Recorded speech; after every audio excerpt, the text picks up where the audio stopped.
সমাজের যারা আপনারা বলেন ডাক্তাররা কাজ করতে দেওয়া, রোগীদের সেবা করতে দেওয়া, আর বাকি যে কথাগুলো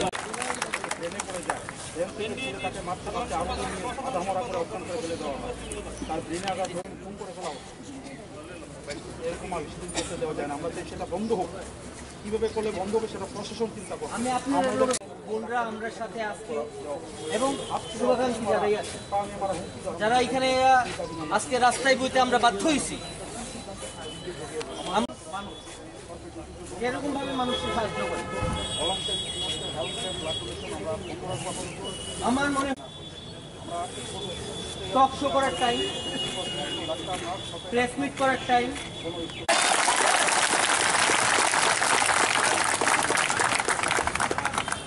এতগুলা ঘটনা হয়ে এইবার এই মঞ্চের থেকে চলুন আমরা সবাই মিলে একসাথে প্রতিজ্ঞা করবো, আমরা কোনো নেতা মন্ত্রীর কাছে কোন যখন আমি অনেকে দেখতেছি মুখে কাপড় বাইতে বয়ে মুখে কাপড় বাঁধবেন না, মুখগুলার টাইম হবে, হাতে কাপড় বাঁধবেন, হাত শক্ত করেন, হাতে কাপড় বাইন্দা একজন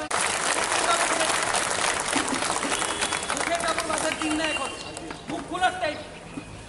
কোন রাজনৈতিক দলের করতেছি যে আমরা দেখা বিষয় না, আমরা ছেলে মেয়েরা আর বাকিরা যারা বানাইবো তারা নিজে রিক্সে বানাইবো, এটাও ব্যাপার,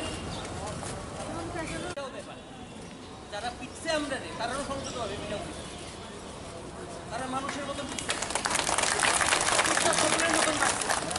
আজকে স্থিতি যে আমাদের আজকে এখানে বসতে হলো নিজেদের অস্তিত্ব রক্ষার জন্য, নিজেদের প্রাণ বাঁচানোর জন্য। আমরা যারা চিকিৎসার সাথে যুক্ত আছি, ডাক্তার হই, নার্স হই, যে কোনো স্বাস্থ্যকর্মী, ছোটোবেলায় যখন স্কুলে পড়তাম আমাদের জিজ্ঞাসা হতো বড় হয়ে কী হবে।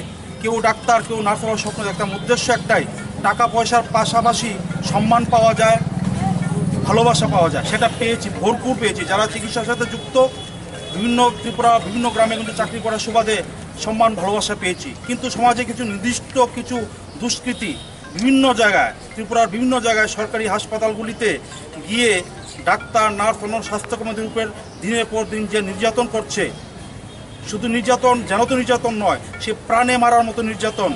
গত 1 বছরে আমাদের 12টার এরকম নির্যাতন ঘটনা হয়েছে। এর আগের রেকর্ড আমাদের কাছে নেই, কারণ এর আগে এফআইআর করা যায়নি।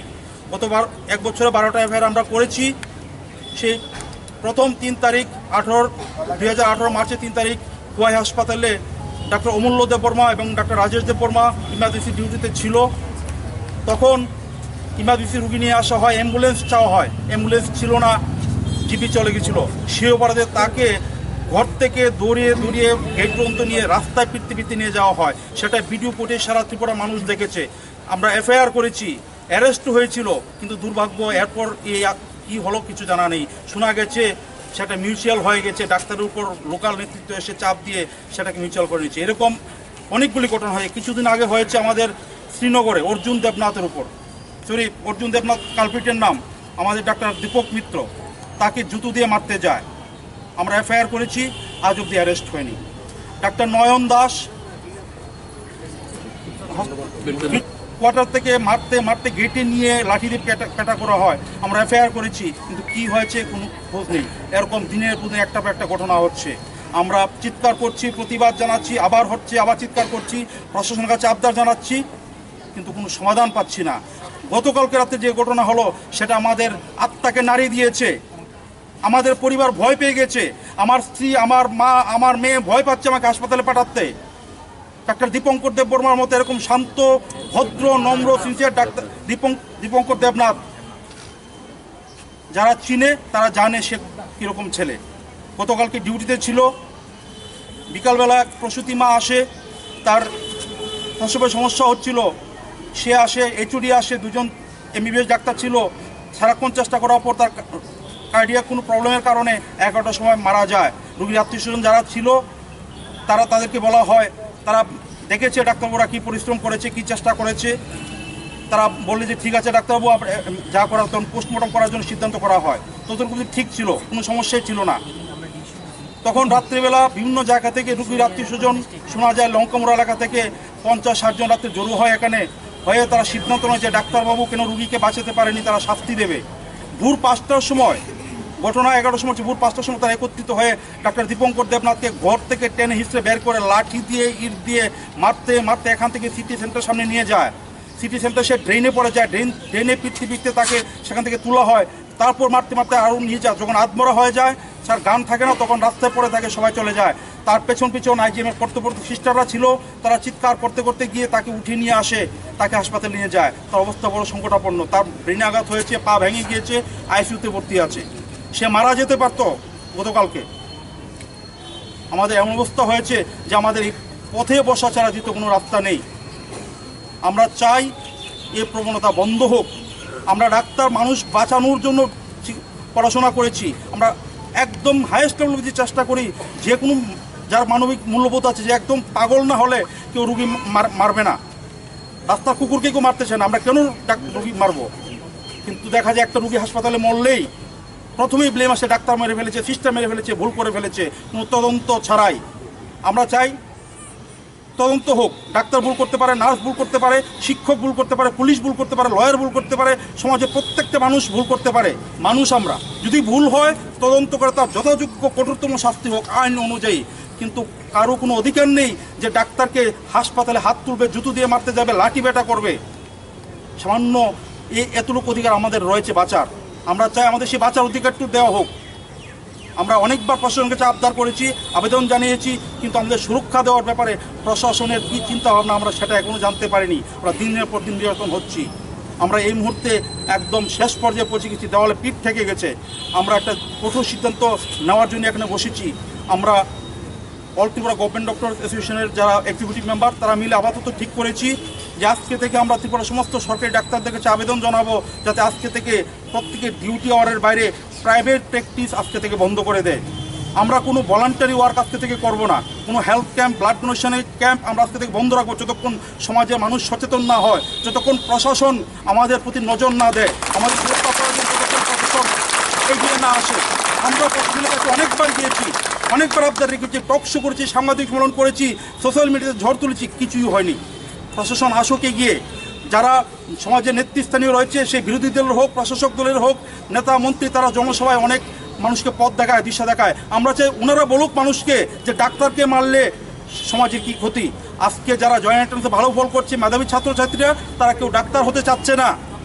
এই দেখা যাবে 3rd ডিভিশন যারা পাস করছে তারাই ডাক্তার হবে, 1st ডিভিশন ভালো মেধাবী ছাত্র ডাক্তার হবে না। সামনে সেদিন এগিয়ে আসছে, প্রত্যেক ছেলেমেয়েরা ভয় পাচ্ছে, মা বাবা ভয় পাচ্ছে ছেলেকে ডাক্তার বানাতে, মেয়েকে ডাক্তার বানাতে। বড় বড় বিল্ডিং থাকবে, মেশিন থাকবে, ডাক্তার থাকবে না যোগ্য, বলে দিচ্ছি। সেটা সমাজের জন্য সাংঘাতিক একটা বিপদের দিন ঘনিয়ে আসছে। যদি সমাজের মানুষ বুঝতে না পারে, তাহলে সেই বিপদ থেকে কেউ রক্ষা করতে পারবে না। আমরা আরও একটা কঠোর সিদ্ধান্ত নিতে যাচ্ছি। আমরা সবার সাথে কথা বলে ঠিক করব, সমস্ত সরকারি ডাক্তার, নার্স আমরা একই দিনে সরকারি চাকরি থেকে ইস্তফা দেব। ডেটটা এখনো ঠিক করা হয়নি। এই বলে আমার বক্তব্য রাখছি। চেষ্টা করা হয়েছে। আমি আমার সাংবাদিক বন্ধুদের কাছে প্রশ্ন রাখতে চাই, what is the limit? Dead body or incidents? আমার পূর্বতন বক্তারা বলে গেছেন যে আমরা মানুষের জন্য সেবা দিতে চাই, বলে গেছেন বারবার আমরা ভগবান বা ভগবানের কাছাকাছি। আমরা ভগবান নই, আমরা মানুষ। ভগবান যদি কেউ থেকে থাকেন, উনি বিচার করছেন না, বা তারা এখনো বিচার করছেন না, নতুবা আমরা এমন কোনো কিছু কখনো করিনি যার জন্য গরু পিটা করা হয়। আমরা অবশ্যই আপনাদের কাছে, সমাজের সবার কাছে আজকের এই সন্ধ্যায় এই আবেদন রেখে যেতে চাই, যে কথা আমার জেনারেল সেক্রেটারি এবং পূর্বতন বক্তারা বলে গেছেন, যে আমরা প্রয়োজনে আমাদের চেম্বার বন্ধ করব, প্রয়োজনে আমাদের সিট ইন প্রোটেস্ট হবে, প্রয়োজনে আমরা আমাদের পরিবারদেরকে নিয়ে ঘেরাও করতে যাব, সেইখানে যখন ওই লোকদেরকে কোর্টে তোলা হবে আমরা যাব এবং আমরা গিয়ে ঘেরাও করব ওদেরকে। কিন্তু ভেবে চলার সময় হয়েছে আমাদের। আমাদের সিকিউরিটি কোথায়? যখন কোনো কুকুর পাগল হয়ে যায়, তার সঙ্গে কোনো দিনই ভালো ব্যবহার করা যায় না। বইয়ে লেখা আছে ওই কুকুরকে মেরে ফেলতে হবে, ওই কুকুরকে জেলের ভেতরে দিতে হবে। আমরা যদি আবার অ্যাটাকড হই কি করব ওই কথা পরে। আমরা আর যাব না ডিজির কাছে, আমরা আর যাব না মিনিস্টারের কাছে, আমরা আর যাব না কারো কাছে যে আমাদেরকে সাহায্য করো। Will start our actions from today. Yes, sir. Will start our action from today. And all the people, all the doctors, those who are supporting us, common people, যারা আমাদের সমাজের সুধীজন, যারা আমাদের ভালো চান, যারা সার্ভিস ভালো চান, তারা জানেন আমরা চেষ্টা করছি। এখানে যে সাংবাদিকরা দাঁড়িয়ে আছে এরা দিনরাত আমাদের সঙ্গে থাকে। আমি জিবিতে মেডিসিনে কাজ করি, আমার মতো আরও অনেকে কাজ করে। এখানে অনেক ডিপার্টমেন্টের লোকরা আছেন, IGM এর লোকরা আছেন, তারা জানে কাজ হচ্ছে, কিন্তু এক শ্রেণীর লোক আমাদেরকে বাধা দিচ্ছে। Spot them, put them inside the bar. We need isolation. When somebody is infected, put them isolation and show it. যদি পুলওয়ামা কাণ্ডের পরে স্ট্রাইক হতে পারে, যদি সার্জিক্যাল স্ট্রাইক হতে পারে, আজকের এই ঘৃণ্য কারণের পরে কেন সার্জিক্যাল স্ট্রাইক হবে না? মিডনাইটে কেন? মিডনাইটে কেন? কেন আমাদের চিফ মিনিস্টার স্যার মিডনাইটে ওর ডিজিকে ডেকে নিয়ে যাবে না ওনার বাংলোতে? আমরা কেন যাব? আমরা যাব না। We will not go. Let them sit and we will not tell them, we will not draft anymore like these papers. We will not draft. We will not draft and tell that do this, do that, do that to do the betterment of the hospitals. Those people, they are paid. They knows what to do, what not to do. The AS they knows. অধিকর্তারা জানে। Let them come and do this. Doctors will not only do this. All of the departments, all of the people, all of the society to come. We are serving the society. If it is a wildlife, then let us have gun with us. Yes, sir. Supply us gun. We do not need medicine. We do not need stethoscope. Give us gun. Give us protection. If you cannot do that, shut down the hospital. We will give our service under the trees. We can give service anywhere. I'm a doctor. I can write medicine here, right now. But let us give support. My daughter, my wife, they are telling, leave this state, go to somewhere. You will get food for us. No need of higher monies. We can stop many things, but that will give disturbance to the society. Because of that, we are not doing. And no more tolerance. We are in zero tolerance. What happened to Dipankar? It will happen to all the departments. You just wait and see. One day video will be bashed up. One day SP will be killed. One day minister will be burnt. You will wait for the days and the time will take the revenge against you. God bless doctors.